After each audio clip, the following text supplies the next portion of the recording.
So, August, and it's the Lion's Gate portal.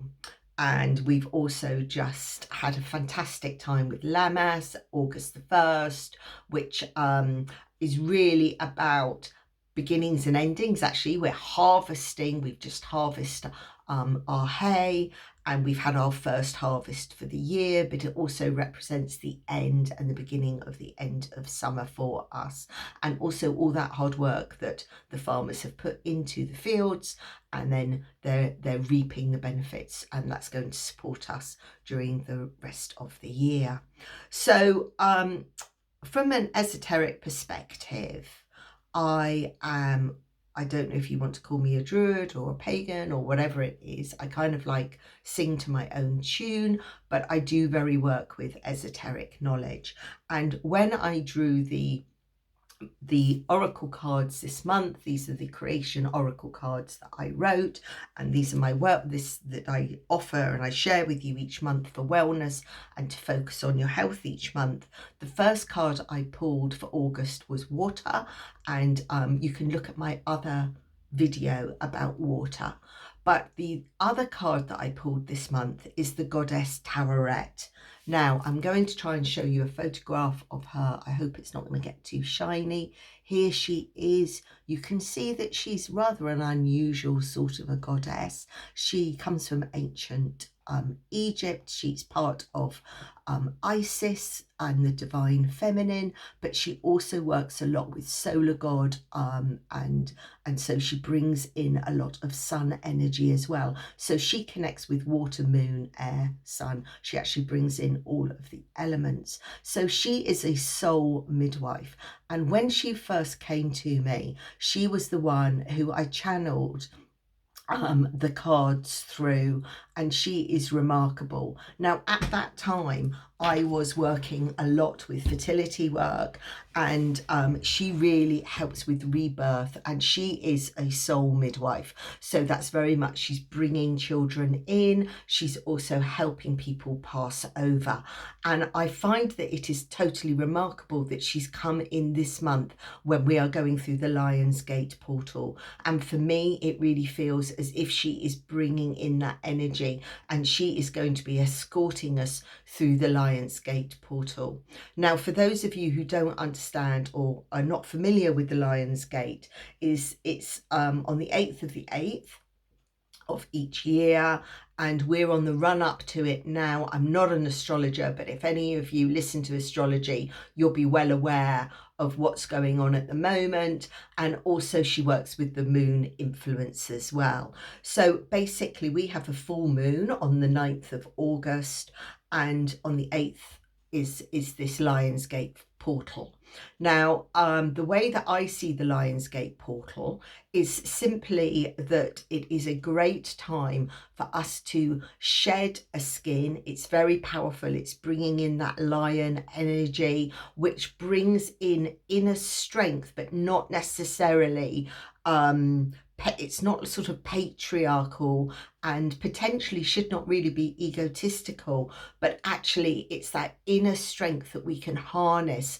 And it's like, feel the fear and do it anyway. That's how I often see it. But for me, what the Lion's Gate does is that it gives this tremendous refocus of energy where we can harvest how the year has gone so far. And then we can shed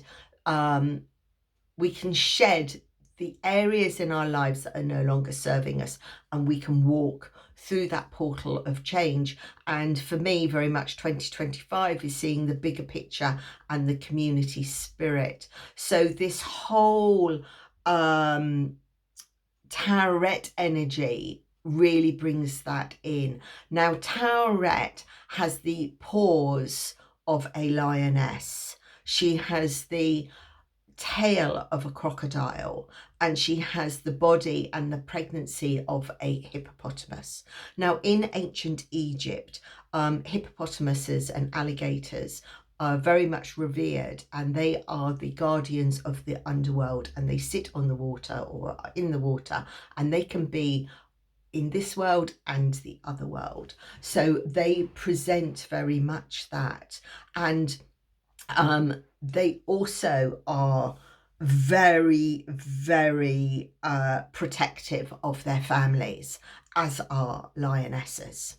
And I often think of the lioness as the strength card in tarot in the major arcana, and Tauret sort of represents to me the high priestess in tarot, the empress in tarot, and the strength card in tarot. This kind of like, she's a blend of those three major arcana plus the Queen of Swords in the minor arcana, because you don't mess with Tauret.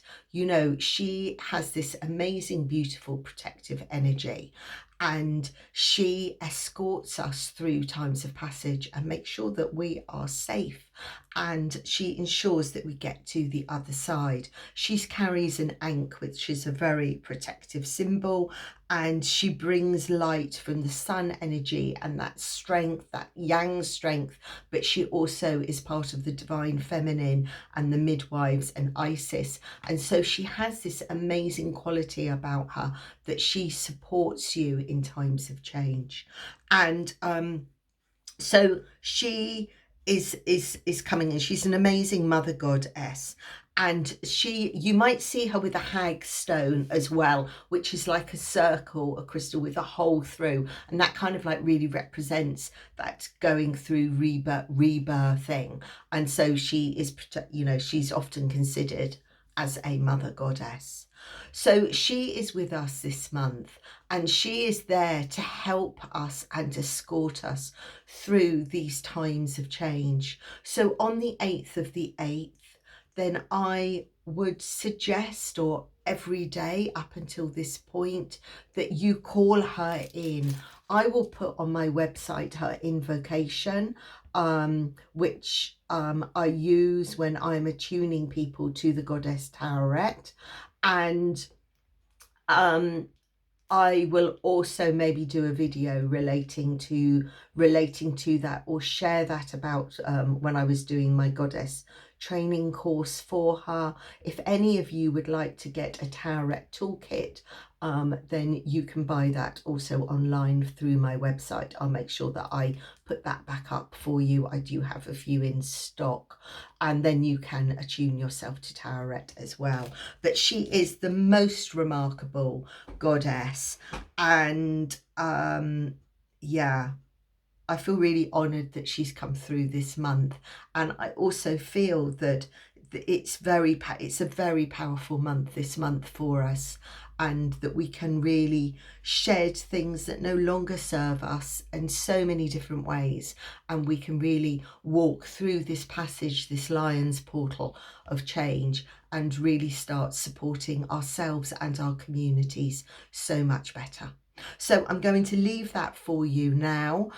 She also is associated with the element of water as well. So if you want to listen to my other water video for August, then I'll put the link on for that as well. So go onto my website, justineevans.co.uk. But if you're not interested, okay, I'll see you next month in September. Blessings.